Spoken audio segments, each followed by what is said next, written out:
Ladies and gentlemen, may I say on behalf of my co-chairman Dominic and myself, what a great honor it's to be here, invited as chairman and invited by the students. So thank you very much for that. This is consecutively the 22nd St. Gallen Symposium I've attended and the 21st consecutively I've chaired. And you may ask,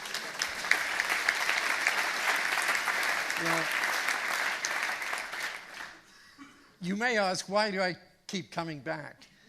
And I think there are three reasons. Firstly, I've come to love this country. This is a wonderful country. And as I got up this morning, dawn was breaking. And to see the sun coming down, shining on particularly the Abbey and so on, just terrific. St. Gallen is a great city. And the hospitality we have from the Swiss is, I think, just wonderful. Secondly, the symposium is a celebration of youth, of ideas, of energy, of dreams, of vitality, aspirations. It starts with the St. Gallen students. They do a terrific job, and we're so grateful to them. Secondly, the origins of this conference go back to 1968 and the student protest in Paris. And the tagline of this symposium is, the leaders of tomorrow talking to the leaders of today. And the third reason I love this conference is that it's interdisciplinary.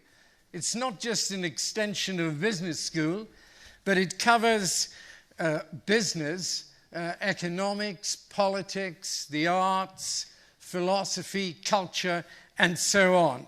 And I think in that sense, to me, there are two images here in St. Gallen, which I think the conference in a way brings together.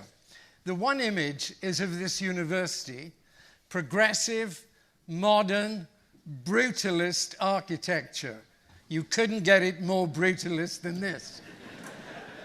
And secondly, you go down the hill and you see the cloister, the abbey, hundreds of years old, and that stands for Western civilization, for Christian civilization, and its interaction with ancient Greece and ancient Rome and ancient Judaism. And in a way, this conference is not just about business, but it's about business, it's about politics, and it's about ideas, philosophy, and ethics more generally. If you say to me, and I think this takes us into the title of the conference, Capital with Purpose, I'd just like to say three things which I would hope that we really come to grips with. The first is that capital with purpose raises practical issues. Capital is scarce, whether it's real capital, financial capital, human capital, social capitalism, capital, it's not in abundance. And therefore, you may say, the greatest challenge I want to tackle in my lifetime is climate change. I think that's a terrific thing to do. But there are hundreds of decisions, practical decisions, business and governments have to make in order to do that. Secondly, I think capital for purpose is something very personal. If you decide to set up a business, you really have to say, what do I really want this business to do? It's more than profit. And that questions your values. What are the values I'm really bringing to the business which are distinctive? And that means that you have to question the reason for your existence. And I suppose the most challenging question of all is to ask the question, what is the reason, what is the purpose of my life? And how do I integrate the purpose of my life into business?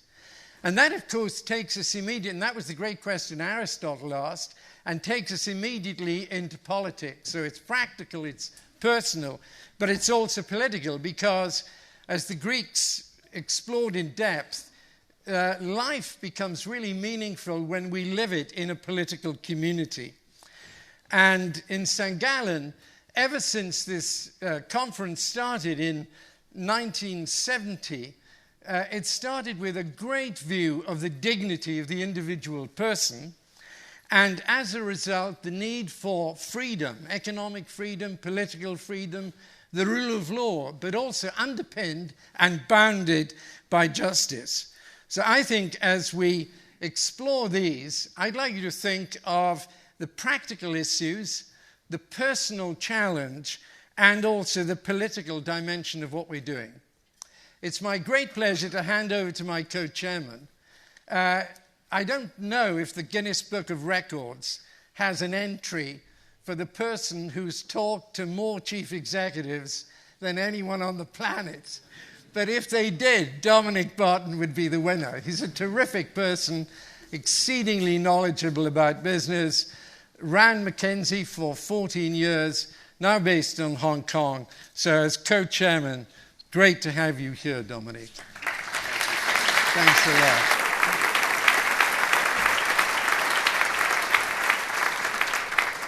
Thank you so much, Brian. I'm Brian's coffee boy, in case there's any needs. That's why I'm up here. And I don't have 21 years. It's 22 years. It's 9 years. And I just want to say too, I got hooked immediately. And I think it actually is it's the students and the energy and the drive, and to have a conference that's organized by students, that's global, that brings people that you wouldn't have the chance to meet in any other way into a wonderful place for an intimate, interactive session. There's nothing like it. It's unique.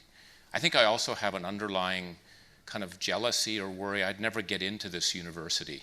You just see the bar, the standards by which people think, how they interact, and we saw that a bit last night. I think that was quite a provocative introduction. I won't forget that. Let's talk, and where we are. And I think that sets us up extremely well for the next couple of days. I just wanted to say a couple of things. Like Brian, I'm a firm believer that I think capitalism is a way that can solve a lot of our problems and issues that are out there. And in my time at McKinsey, we were called a lot of bad names, and we deserved them. But one of them I liked. People might have thought it was a bad name. We were known as the Jesuits of capitalism. And so my view is we had to fight for it or defend it. So I spent a fair bit of time myself looking at it. And I do think over the last 30 years, capitalism has changed. It's become more short-term. It's become less inclusive, and it's become less owner-like.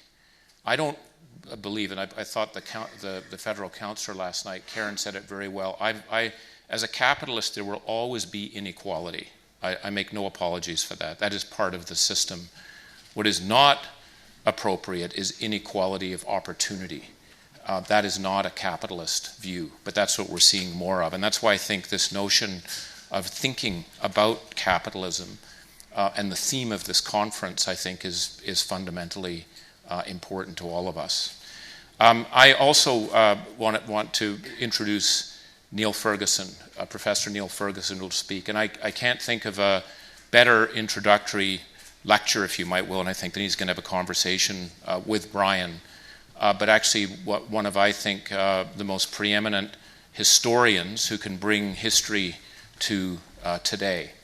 And when I've been looking at capitalism, if you go back and look at what Adam Smith wrote, who certainly played a major contributor to the development of capitalism, and you read his first book, which you may want to drink a lot of coffee when you do. It's called The Theory of Moral Sentiments. It's probably one of the hardest books I ever read.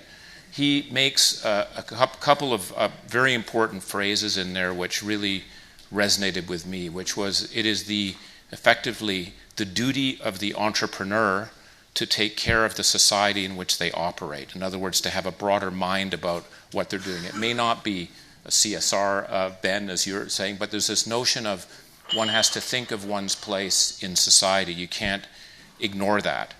And with all of the issues and challenges and changes that we're facing in the world today, I think we need capitalism more than ever. It is a source of solving the issues, as Brian said, of climate change and so forth. But we're going to have to think about our place in society because trust and confidence in capitalism has dropped. And that's something that I think we need to work on. So if I then think about Professor Neil Ferguson, he is currently the Milbank Family Senior Fellow at the Hoover Institution at Stanford. He's a Senior Fellow at the Center for European Studies at Harvard, where he was for 12 years. He's basically hooked up with many of the different universities in the world, but I think what he's most known for is his writing, written over 14 books, but bringing history to the present. And I think it's Mark Twain who said that, history never repeats itself, but it often rhymes. And I think what Neil has been able to do is bring that back, because there's many things that we can learn from that and make it in a very, very compelling manner. I'm not looking for Neil, actually, if he's in the audience yet. It'll be a hologram that will come into the system. But anyhow, I like Brian, just want to welcome everyone here. I'm looking forward to 2 very interactive and fulfilling days. Thank you very much. And Neil, if you could come on stage, that would be wonderful.